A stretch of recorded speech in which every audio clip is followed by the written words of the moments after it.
성산교회 성도 여러분 안녕하세요. 지난주까지 고관원 목사님께서 신구약 중간사까지 포함한 구약 성경을 이제 강의해 주셨고요. 7강까지 진행된 것으로 알고 있습니다. 이제 오늘부터는 여러분이 보고 계시는 교재 12페이지 성산교회 신앙대행진 8강 신약 성경을 시작하겠습니다. 신약 성경은 8강, 9강, 10강으로 이루어져 있고요. 가로 열고 신약 1강, 2강, 3강으로 칭하도록 하겠습니다. 여러분, 우리 복음서란 말 많이 들어보셨죠? 복음서란 무엇일까요? 우리 신앙생활을 많이 하시면서 많이 들었던 질문이기도 하셨고, 또 여러분께서 또 많이 궁금해하시는 사항인 줄로 압니다. 복음서가 무엇인가에 대해서는 그 요한복음 5장 39절에 잘 나와 있습니다. 예수님께서 유대인들에게 하셨던 말씀입니다. 너희가 성경에서 영생을 얻는 줄 생각하고 성경을 연구하거니와 이 성경이 곧 내게 대하여 증언하는 것이니라 라고 말씀하셨습니다. 여기서 말씀하시는 성경이라는 것은 유대인들이 예수님 당시에 읽고 있던 구약 성경을 의미합니다. 우리가 갖고 있는 구약 성경과 동일한 구약 성경이죠. 유대인들은 그 구약 성경을 연구하면 영생에 이르는 길이 있는 줄로 알고 열심히 연구를 했던 것이죠. 그러나 예수님께서는 그 구약 성경에 대해서 어떻게 말씀하시냐면 그 구약 성경이 결국 말하고자 하는 것은 바로 예수님 자신에 대한 것이다 라고 말씀을 하신 것입니다. 다시 말씀드려서 구약 성경은 모두 예수님을 증언하기 위한 예고편이 되는 성경이다 라는 것이죠. 그렇다면 예수님에 대하여 기록한 책은 무엇일까요? 그것이 바로 복음서입니다. 구약 성경이 예수님을 예고하고 있고 예수님에 대해 증언하고 있는 성경이라면 예수님의 행적과 가르침과 예수님의 여러 가지 것들을 기록한 것이 바로 복음서입니다. 이 복음서는 마태복음, 마가복음, 누가복음, 요한복음 이 네 가지로 구성이 되어 있고 사복음서라고도 부르고요. 특별히 마태복음, 마가복음, 누가복음 이 세 복음서를 공관복음이라고 부릅니다. 비슷한 관점으로 같은 관점으로 보았다라고 해서 공관복음이라고 부르고 있습니다. 그렇다면 우리가 이제 복음서를 처음부터 한번 살펴보도록 하겠습니다. 먼저 마태복음입니다. 마태복음은 주로 어떤 내용으로 예수님을 증언하고 있을까요? 마태복음 1장을 함께 펴보시기 바랍니다. 여러분의 교재와 함께 성경을 같이 펴주시기 바랍니다. 마태복음 1장 그리고 교재 12페이지 1번을 보시면 됩니다. 마태복음 1장을 보시면 이 땅에 왕으로 오신 예수님에 대한 오신 복음서라고 말할 정도로 왕의 족보가 나옵니다. 마태복음 1장 6절부터 11절까지 보면은 왕의 계보가 나오는데 그 계보를 이어서 쭉 가면 바로 예수님이 나옵니다. 다시 말해서 예수님의 집안, 예수님의 족보에는 왕이 있다.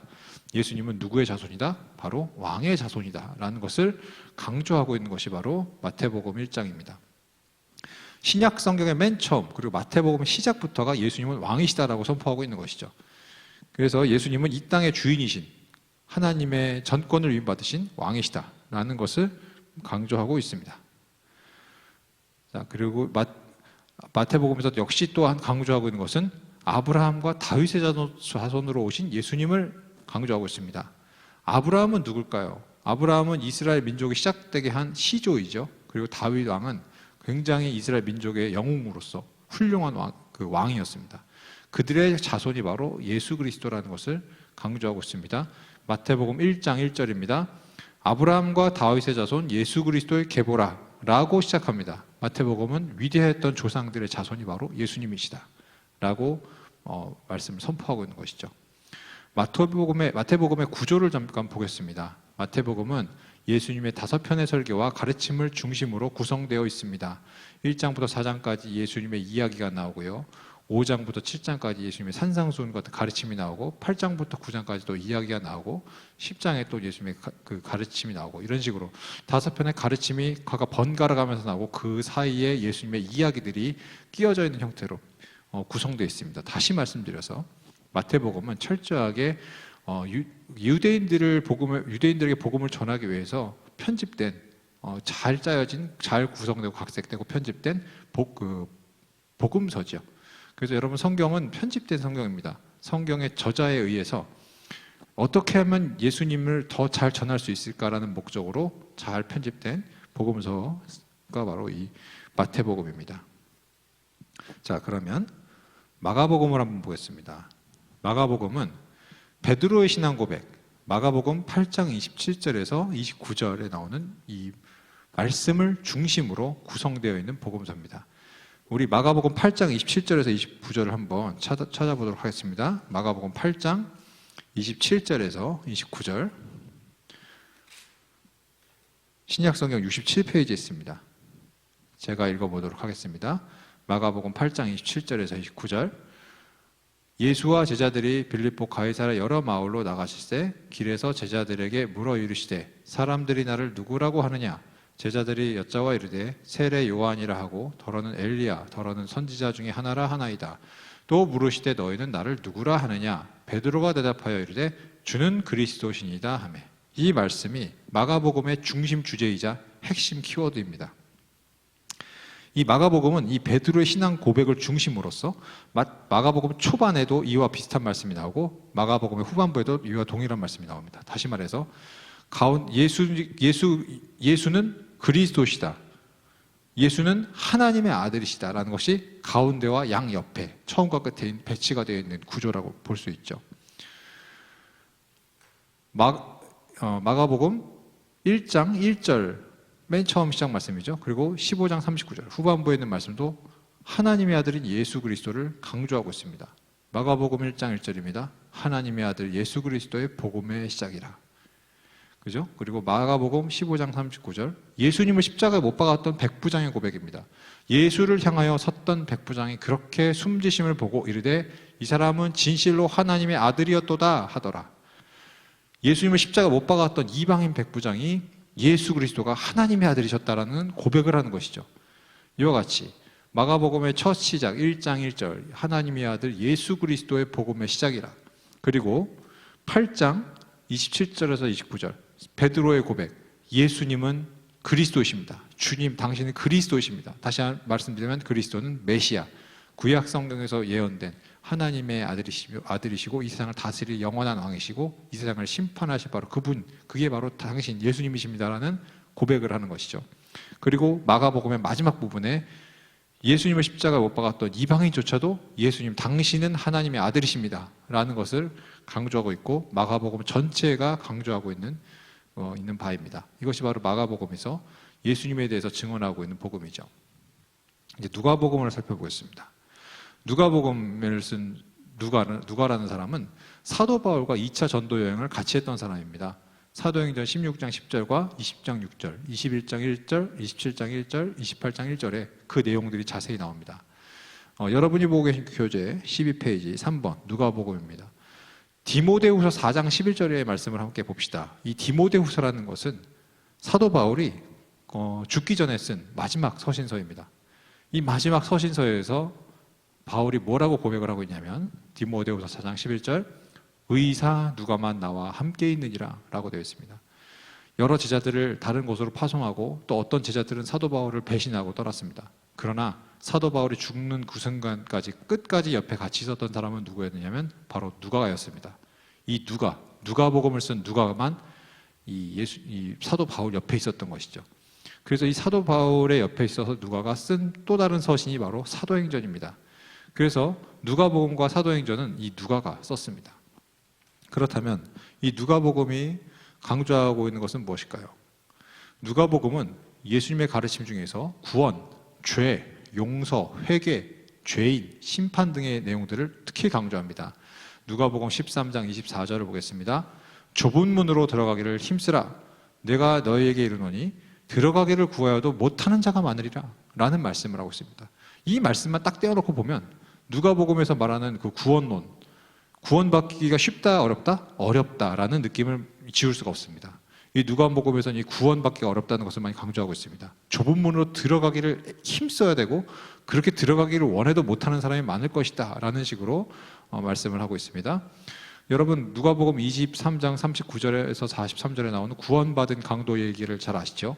예수님께서 십자가에 못 박히셨을 때 옆에 매달렸던 강도 이야기, 그러나 회개했을 때 예수님께서 그를 구원하셨던 이야기들, 이런 얘기, 그리고 누가복음 19장 1절에서 10절에 나오는 삭개오 이야기, 회개했을 때 구원을 얻는 이러한 은혜에 대해서 강조하고 있는 것이 바로 누가복음이 되겠습니다. 또한 누가복음은 예수님에 대해서 예수님은 우리와 같은 살과 피를 가지신 인간의 모습으로 오셨다라는 것을 강조합니다.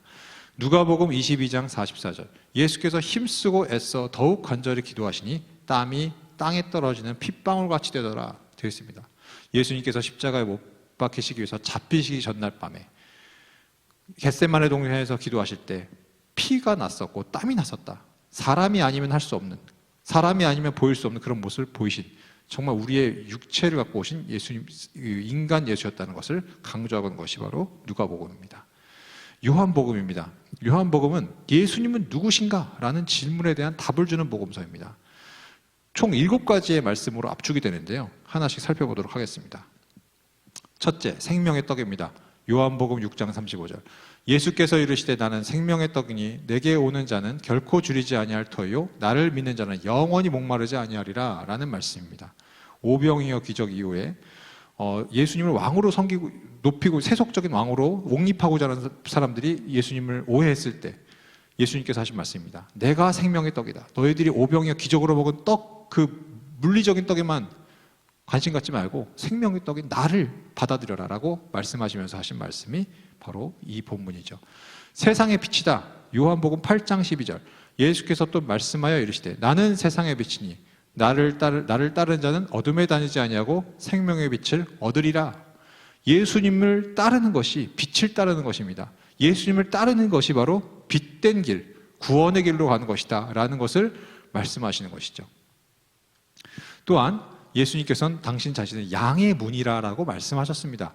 요한복음 10장 7절의 말씀입니다. 그러므로 예수께서 다시 이르시되 내가 진실로 진실로 너에게 말하노니 나는 양의 문이라 라고 되어 있습니다. 양의 문은 무엇일까요?